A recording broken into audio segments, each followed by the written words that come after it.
তাই কোরআন কারীমের মধ্যে বললেন, এই মানব জাতি, তোমরা যদি চাও যে তোমরা একটা আদর্শে আদর্শিত হতে, তোমরা যদি আদর্শ ফলো করতে চাও, তো আমি বলে দিচ্ছি, সাজেস্ট করছি তোমাদেরকে, লাকাদ কানা লাকুম ফি রাসূলিল্লাহি উসওয়াতুন হাসানাহ।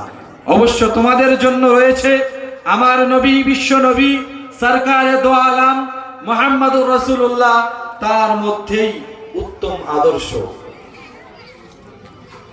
সেজন্য প্রিয় মুসলিম দরদি, ইসলাম দরদি ভাই ও বোনেরা, আপনাদের কাছে আমি নিবেদন করব, ইসলামকে ভালোভাবে বুঝুন। আল্লাহ রাব্বুল আলামিন কোরআনে আমাদেরকে আদর্শ খুঁজে দিয়েছেন। কার আদর্শ নেব? সেই নবী আমাদেরকে এক অভিনব আদর্শে আদর্শিত করেছে। অন্যায়কে প্রতিরোধ করতে শিখিয়েছেন, ন্যায়ের কাজে উদ্বুদ্ধ করতে শিখিয়েছেন, মানুষদেরকে সৎ উপদেশ দিতে শিখিয়েছেন। সেই নবীর আদর্শ প্রত্যেকটা মানুষ যারা জ্ঞানী তারা সেটাকে রিসপেক্ট করে এবং তারা তাদের